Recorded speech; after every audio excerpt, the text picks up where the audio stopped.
दोस्तों, एक समय था जब पाकिस्तान जैसे छोटे देश के खिलाफ युद्ध के दौरान अमेरिका सहित कई यूरोपियन देश भारत पर धावा बोलने को तैयार हो चुके थे। तब भारत को केवल उस समय के सोवियत यूनियन या आज के रशिया की ही मदद मिली थी, जिसने भारत पर धावा बोलने आ रहे इन सभी देशों को धमकाकर पीछे लौटने पर मजबूर कर दिया था। फिर इन देशों ने भारत के बजाय भारत के दूसरे दुश्मन देश चीन में अधिक से अधिक इन्वेस्टमेंट किया। यहाँ की सस्ती लेबर के दम पर दुनिया भर के देशों ने अपनी अपनी फैक्ट्रियां चीन में डालकर लो कॉस्ट प्रोडक्शन करना शुरू कर दिया। लेकिन चीन ने चुपचाप धीरे धीरे इन सभी कंपनियों के सामानों की सस्ती मेड इन चाइना कॉपी बनाकर दुनिया भर में बेचना शुरू कर दिया। और आज चीन एक बेहद बड़ा मैन्युफैक्चरिंग जायंट बन चुका है, जिसके दम पर वह अपनी मिलिट्री ताकत को काफी ज्यादा बढ़ा चुका है और वह अब इन सभी देशों को काटने को दौड़ रहा है। अब ऐसे में इन सभी देशों को अपनी गलती समझ आ चुकी है और अब इन्होंने थक हार कर भारत का ही रुख करना शुरू कर दिया है, क्योंकि इस समय भारत ही एकमात्र ऐसा देश है जिसके पास चीन से ज्यादा सस्ती लेबर है, जिसके दम पर ये देश अपने प्रोडक्ट्स सस्ती कीमत पर भारत में बनाकर दुनिया भर में महंगे दामों पर बेच सकते हैं।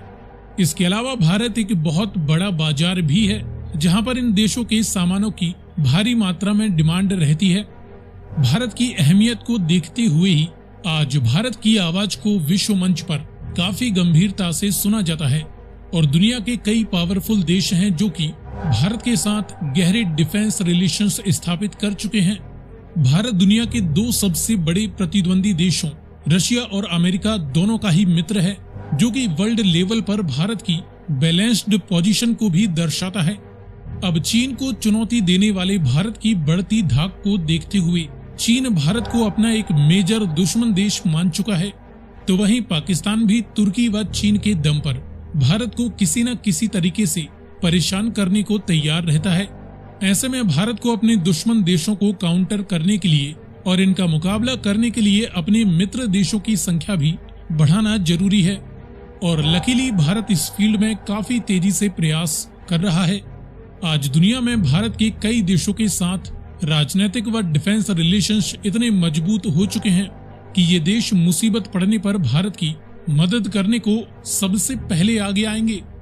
इस वीडियो में हम भारत के कई मित्र देशों में से फिलहाल केवल 5 ऐसे देशों की बात करने वाले हैं जो कि चीन व पाकिस्तान के अग्रेसन के खिलाफ भारत की जमकर मदद कर सकते हैं। लेकिन वीडियो में आगे बढ़ने से पहले आपके लिए एक सवाल, बेस्टिल डे मिलिट्री परेड का आयोजन किस देश में किया जाता है, रशिया या फ्रांस? यदि आपको इसका जवाब मालूम है तो कमेंट में लिखकर बताएं। साथ ही जानकारी पसंद आए तो वीडियो को लाइक एंड शेयर करते हुए चैनल को सब्सक्राइब करना ना भूलें। अब चलिए शुरू करते हैं। इस लिस्ट में सबसे पहले नाम आता है the United states of America का। अमेरिका इस समय भारत को सबसे ज्यादा वैल्यूएबल पार्टनर देश मानता है। इसका रीजन है अमेरिका की वर्ल्ड सुपर पावर की इमेज को चुनौती देने वाला People's Republic of China. America चीन की इकोनॉमिक रफ्तार पर लगाम लगाने के लिए भारत को दुनिया की टॉप मैन्युफैक्चरिंग डेस्टिनेशन चाइना के विकल्प के रूप में तैयार करना चाहता है। तो वहीं दूसरी ओर इंडो पैसिफिक में भी चीन को काउंटर करने के लिए अमेरिका लंबे समय से ही चीन के पड़ोसी देशों में south Korea, Japan, Taiwan, Philippines आदि देशों के आसपास अमेरिका की करीबन 60 से 70 हजार soldiers heavy weapon fire power के साथ तैनात रहते हैं, ताकि भविष्य में चीन के ताइवान पर अटैक को काउंटर करने के लिए जल्दी से अपनी मिलिट्री को एक्टिव किया जा सके। लेकिन यदि भारत जैसे एक बड़े और रिलायबल देश का साथ मिल जाए तो अमेरिका को चाइना को दोनों ही फ्रंट्स से काउंटर करने में एक बेहद बड़ा एडवांटेज मिल सकता है। अमेरिका जल्द से जल्द भारत के साथ बड़ी बड़ी डिफेंस डील्स करने के साथ ही भारत में अपनी मिलिट्री प्रेजेंस को भी स्थापित करना चाहता है। भारत के नेवल बेसिस और एयर बेसिस तक यदि अमेरिका की पहुंच बढ़ती है तो इससे अमेरिका को अपनी मिलिट्री को साउथ चाइना सी में चीन को घेरने में लगातार एक्टिव रखने में भी भारी मदद मिलेगी। इसके बाद दूसरे नंबर पर है फ्रांस। फ्रांस बीते कुछ सालों में भारत का सबसे बड़ा डिफेंस सप्लायर देश बनकर उभरा है, जिसके राफेल फाइटर जेट्स व अटैक सबमरीन्स का इस्तेमाल तो भारत करता ही है। साथ ही भारत के चीता और चेतक जैसे यूटिलिटी हेलीकॉप्टर्स भी फ्रेंच डिजाइन के लाइसेंस बिल्ट हेलीकॉप्टर्स ही हैं। इसके अलावा भी भारत फ्रांस से और भी नए नए वेपन्स हासिल करने वाला है। फ्रांस डिफेंस व स्पेस की फील्ड में जहां भारत के साथ रिलेशंस स्ट्रॉन्ग करता जा रहा है, तो वहीं साउथ चाइना सी में चीन को काउंटर करने के लिए भी फ्रांस अपनी वॉरशिप्स भेजकर भारत के साथ नेवल एक्सरसाइज करता रहता है। इसके पहले भी दोनों ही देशों के बीच कई तरह की मिलिट्री एक्सरसाइजेस होती रहती हैं। यूनाइटेड नेशंस की सिक्योरिटी काउंसिल में वीटो पावर रखने वाला फ्रांस कई ग्लोबल इश्यूज पर भारत के साथ एक समान विचारधारा रखता है और ये भारत की यूएनएससी की परमानेंट मेंबरशिप को भी सपोर्ट करते हैं।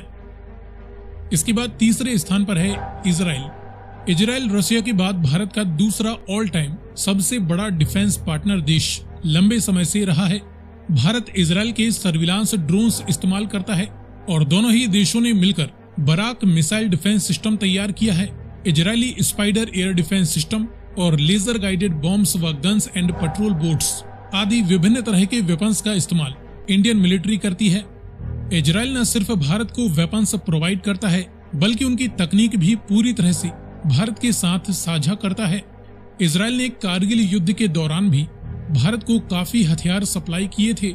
साथ ही अरब इजरायली कन्फ्लिक्ट के दौरान भारत ने भी इजराइल का ही पक्ष लिया था। इजराइल का भारत के साथ एक बेहद खास रिश्ता है। दोनों ही देश एक ही तरह की प्रॉब्लम्स फेस करते हैं। दोनों ही देश टेररिज्म पर भी मिलकर एक दूसरे की काफी मदद करते हैं। इजराइल ने फ्रांस व रशिया की तरह ही कभी भी भारत की न्यूक्लियर टेस्ट की निंदा नहीं की थी और बेशक आगे भी ये भारत की भरोसेमंद लॉन्ग टाइम डिफेंस पार्टनर देश बने रहने वाले हैं। इसके बाद चौथे नंबर पर आता है जापान। दूसरे विश्व युद्ध में ब्रिटिश इंडियन फौज से लड़ने के बावजूद जापान 1952 से ही भारत के साथ शांतिपूर्ण संबंध स्थापित कर चुका है, क्योंकि भारतीय लोहे के दम पर ही जापान परमाणु हमला झेलने के बाद फिर से तेजी से रिकवर कर पाया है। जापान की कई कंपनियां Sony, Honda, Suzuki, Yamaha, Toyota, Mitsubishi ये काफी पहले से ही भारत की तरक्की में अपना योगदान देती आई हैं। इंडियन मेट्रो जापान की ही देन है। भारत के साथ क्वाड के निर्माण को भी जापान ने ही गति प्रदान की थी और जापान भारतीय डिफेंस फोर्सेस के साथ लगातार मिलिट्री एक्सरसाइजेस भी करता रहता है, ताकि आगे चलकर जरूरत पड़ने पर दोनों ही देश मिलकर किसी भी युद्ध के दौरान एक साथ लड़ सकें। इसके बाद आखिरी लेकिन सबसे महत्वपूर्ण देश है रशिया।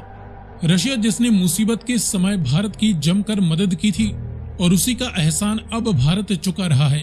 भारतीय सेना के अभी मेजॉरिटी ऑफ वेपन्स रशियन तकनीक के ही हैं, जिन्हें रिप्लेस करने में अभी काफी लंबा वक्त लगने वाला है।